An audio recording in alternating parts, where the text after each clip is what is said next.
Hey everyone, my name's Amanda and I'm the Fun Size Reader, and today I want to talk to you about The Ashes and the Star-Cursed King, which is book 2 in the Crowns of Nyaxia series by Carissa Broadbent. Wow, that title is a mouthful. For some reason, I cannot grasp that title or say it properly compared to The Serpent and the Wings of Night. That one for me just kind of like flows off my tongue. This one, constantly forget it. Constantly forget it. Do not remember the title at all. All right, so this was book 2 in the duet by Carissa Broadbent.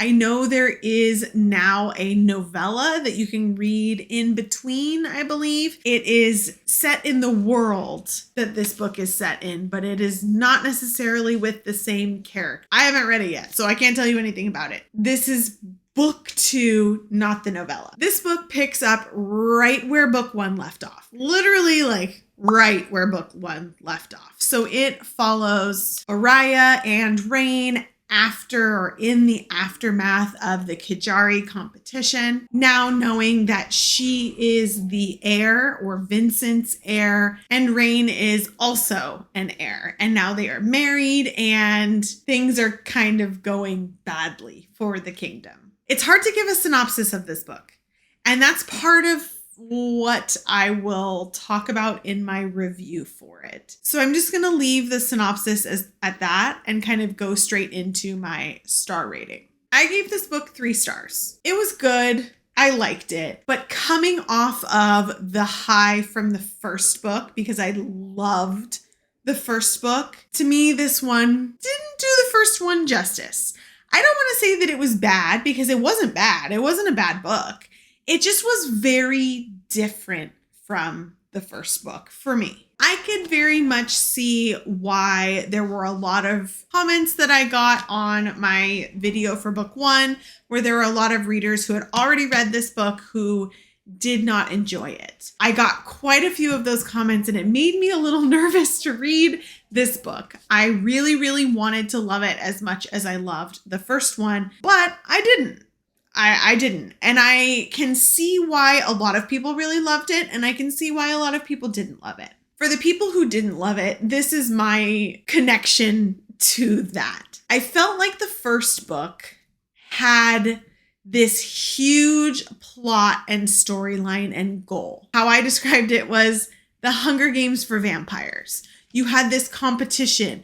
It was deadly. There were high stakes. There was constantly something going on. And you had this slow burn romance woven throughout the whole thing. And it just kept the suspense and the anxiety and the love for this book humming throughout the whole thing. This one, I felt like that was over. The Kejari ended. And then it wasn't really clear what was happening after that. So that's why I said the synopsis was kind of hard to give, because it was like, okay, well, the kingdom is kind of in danger and people want to kill the heirs, but there wasn't an end goal like the first book. There wasn't some overarching storyline that we needed to accomplish besides just keep our titles and keep our kingdom. There was a little bit as the book went later on, not really enough to make me love it like the first book. Now, for the people who really loved it, I can see why they loved it. I really liked still having the relationship between Araya and Rain and how that changed throughout the book.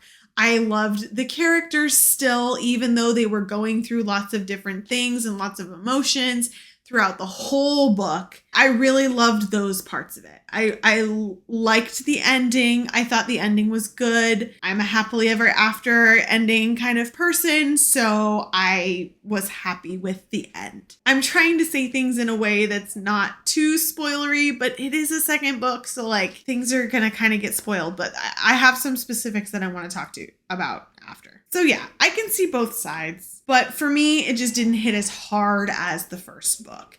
And that was a little bit of a letdown because I had such high hopes after the first book that this was just going to be a super amazing series.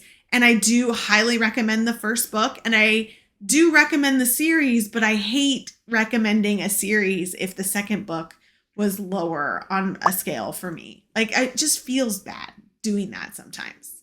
I don't know.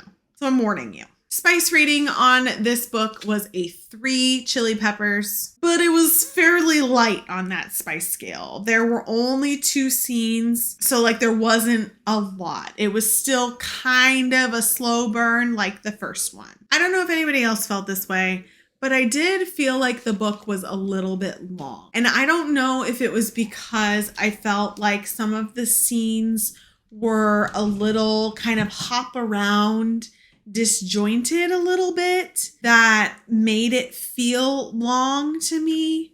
I don't know how I would have resolved that issue or how to make that better, but I think that just kind of goes in with not feeling like there's an overarching big plot and feeling like everything was very jumpy. I also liked the romance.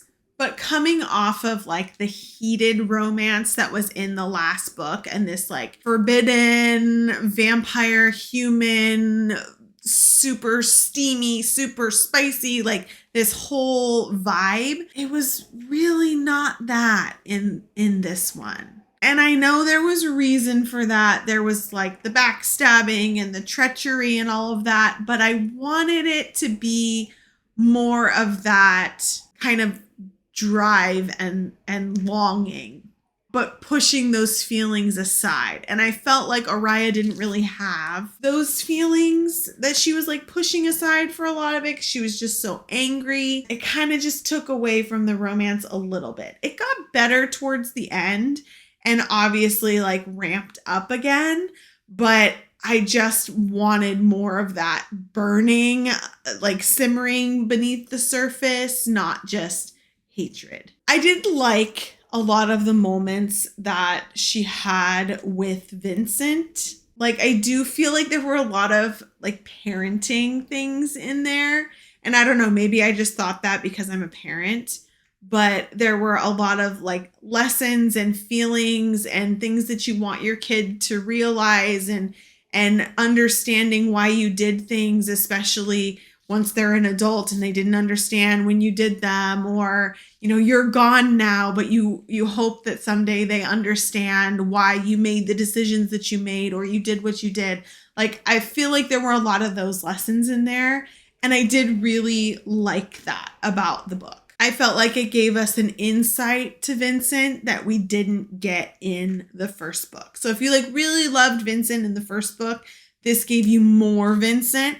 And if you didn't love Vincent in the first book, this gave you a different perspective on Vincent. So like, I did like that aspect of the story and how it happened.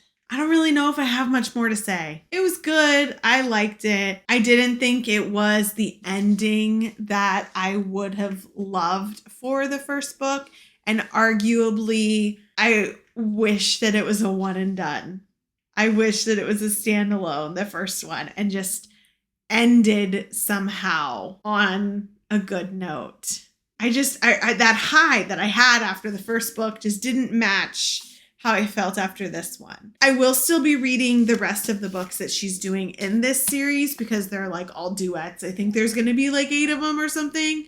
So I will still read them because I do really like Carissa's writing. I do really like Rain, so it's going to be sad that Rain is no longer here. And I really liked Araya in the first book, more in the first book than I did in the second book. But I'll still be reading them. Even though the second one was not as awesome for me, I still like them. Still would recommend them. Let me know what you thought. What did you think about this book?